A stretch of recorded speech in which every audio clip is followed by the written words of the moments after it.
A father worked day and night, trying to provide the best life for his family. Every morning, he left before the sun rose, his hands rough from years of hard work. He didn't mind though, because all he cared about was seeing his children smile and knowing they had enough to eat.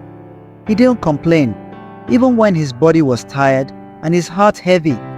At home, his children didn't understand. They only saw the money he brought home, the food on the table, and the new clothes they wore.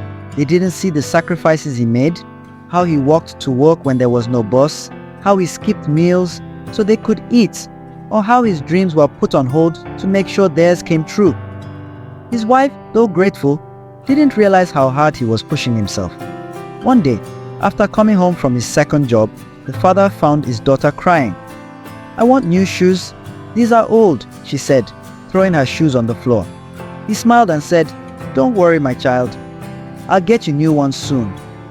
But deep inside, he was hurting. How could he tell her he didn't have enough for that? To hear more of this story and other captivating moral tales, click the subscribe button, turn on the notification bell, and share it to reach more people. That night, as they sat around the table, the father pretended to eat. He hadn't had a proper meal in 2 days. His stomach ached, but he smiled at his children, pretending everything was fine. They didn't notice. They never did. A week later, the father fell ill. He was so weak he could barely lift his hand. His wife begged him to rest, but he couldn't. There was still work to be done. The day he collapsed, he didn't wake up for hours. His children were frantic, calling out his name.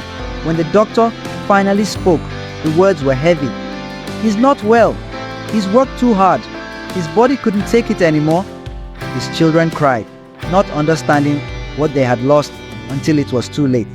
Only then did they realize how much their father had sacrificed for them, how much he had given without ever asking for anything in return. They wished they had appreciated him more, loved him more while he was still there. So remember, love your parents, take care of them, and appreciate every sacrifice they make. It's never too early to show them you care. If you've learned something today, don't forget to hit that subscribe button and turn on the notification bell so you won't miss more powerful stories like this. Share it with your friends, and let's all love and appreciate our parents more.